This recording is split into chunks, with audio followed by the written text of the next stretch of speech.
Halo Flickers, welcome to Snakeflix.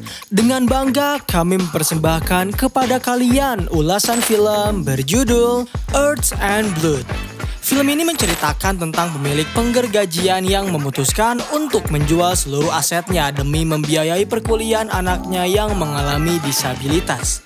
Tetapi salah satu pekerja di pusat penggergajian itu rupanya memiliki seorang kakak yang memintanya untuk menyelundupkan narkoba di tempat pekerjaannya berada, yang membuat sebuah kartel narkoba murka atas pencurian narkoba milik mereka hingga membuat keberadaan pemilik penggergajian serta anaknya mulai terancam. Bagaimana? Penasaran bukan? So, without any further ado, let's get into it. Scene dibuka dengan menampilkan 4 perampok yang sedang mengintai sebuah kantor polisi. Di tengah derasnya hujan, mereka memutuskan untuk masuk ke dalam menggunakan topeng demi menutupi identitas mereka. Setelah itu, mereka bergegas mengeluarkan senjata dan menodong setiap polisi yang sedang berjaga, sehingga mereka bisa mengambil beberapa kilogram narkoba sitaan yang kebetulan berada di sana. Karena waktu yang terbatas, salah satu dari mereka meminta kepada polisi agar segera mempercepat proses pengambilan narkoba. Bahkan, mereka tak segan untuk membunuh 2 orang polisi yang dinilai bisa menghambat pergerakan mereka. Barulah saat narkoba incaran mereka berhasil didapatkan, mereka dengan segera kabur dari kantor polisi. Di satu sisi terlihat seorang pria bernama Syahid baru saja menjalani pemeriksaan terkait suatu penyakit di dadanya yang selalu Syahid keluhkan setiap hari. Dokter mengatakan bahwa penyakit Syahid berhasil terdeteksi dan mereka menyatakan Syahid mengalami tumor kecil di paru-parunya.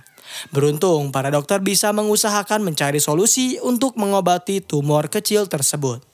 Setelah Syahid pergi dari dokter, ia memutuskan untuk menghampiri sebuah pameran teater. Di sana ia menghampiri seorang wanita sekaligus sang sutradara bernama Catherine untuk menjelaskan tentang masalah yang sedang ia hadapi. Syahid mengaku, di musim dingin ini ia mengalami keterpurukan, bahkan Syahid belum bisa menggaji seluruh pegawainya. Dengan begitu, ia mencoba mencari ide untuk menyelesaikan semua permasalahannya, yaitu menjual tempat penggergajian kayu milik keluarga Catherine yang telah diserahkan kepada dirinya.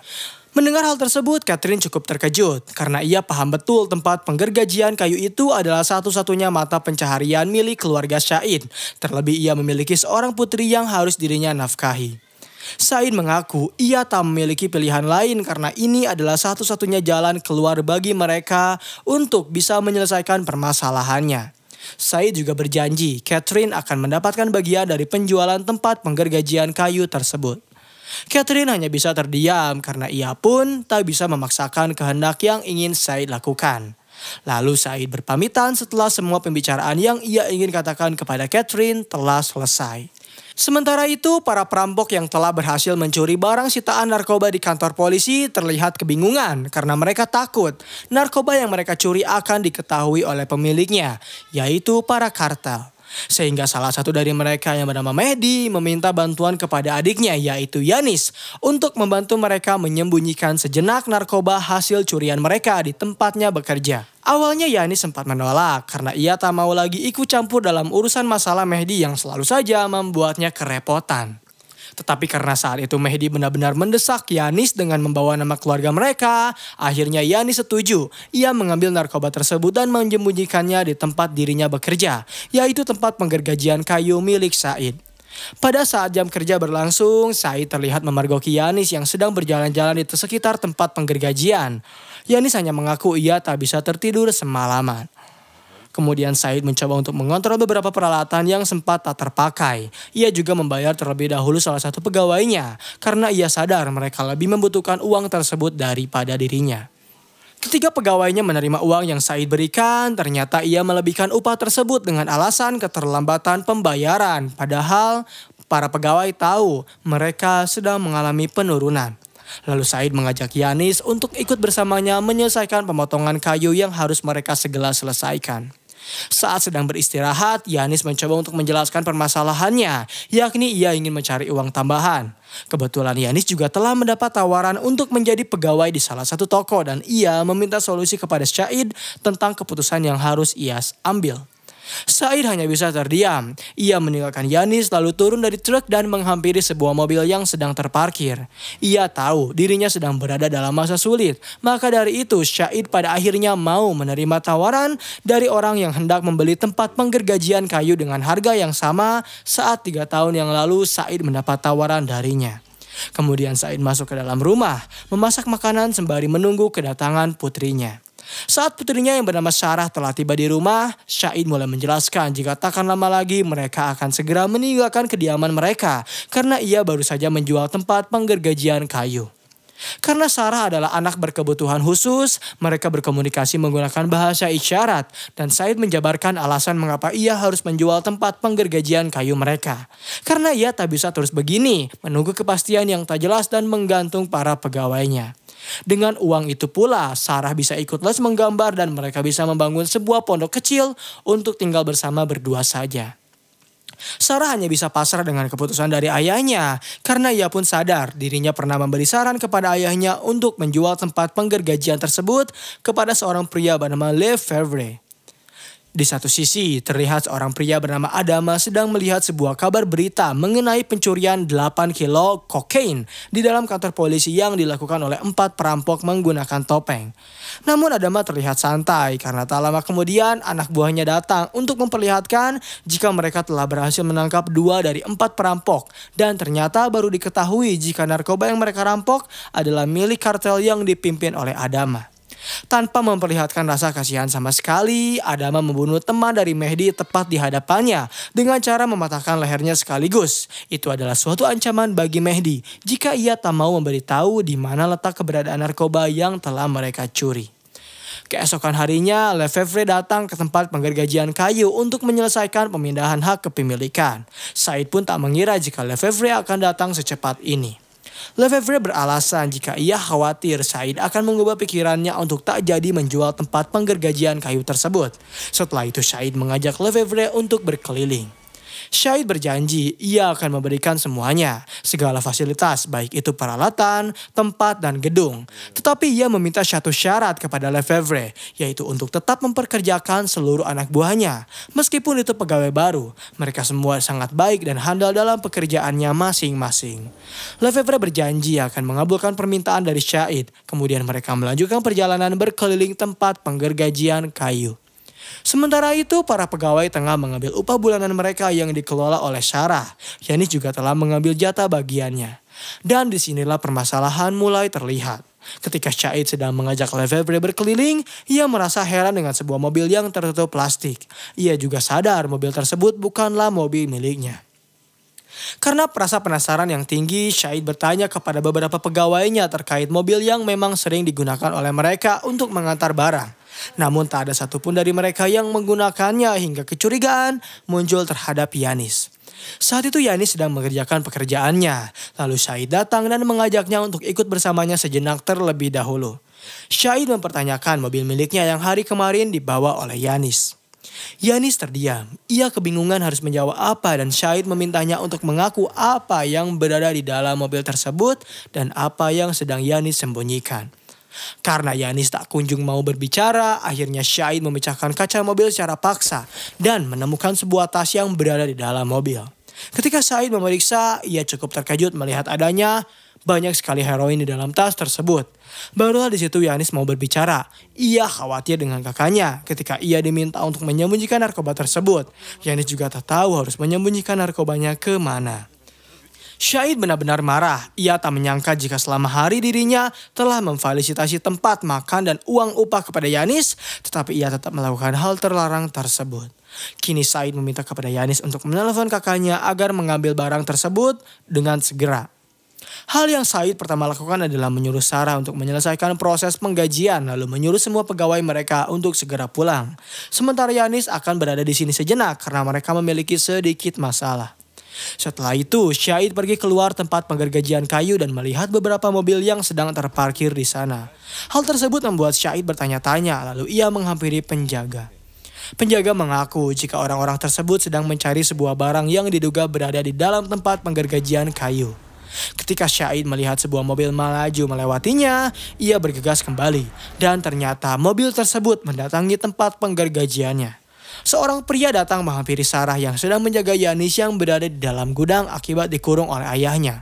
Pria itu meminta kepada Sarah agar segera mengeluarkan Yanis dan memberikannya barang yang disembunyikan oleh pria tersebut. Namun saat itu Sarah menolak sehingga pria itu menodongkan senjata tepat ke arah kepala Sarah yang membuatnya cukup ketakutan.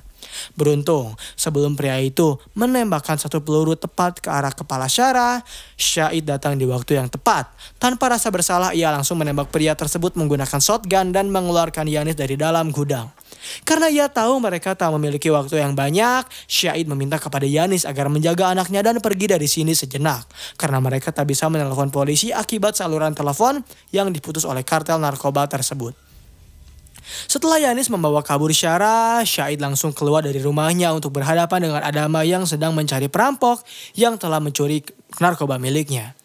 Adama berjanji apabila Syahid mau memberikannya narkoba sekaligus orang yang telah mencurinya, maka semua akan baik-baik saja dan ia akan pergi dari tempatnya. Namun belum sempat Syahid berbicara, Adama tiba-tiba mendapat kabar jika salah satu anak buahnya ditemukan telah tewas. Syahid dengan cepat menutup pintunya dan langsung membuat sebuah skenario untuk bertahan hidup. Melihat anak buahnya tewas membuat Adama sangat marah. Ia langsung mematahkan leher Mehdi dan mulai menyuruh seluruh anak buahnya untuk mengincar Syahid, Yanis serta Sarah yang sedang kabur.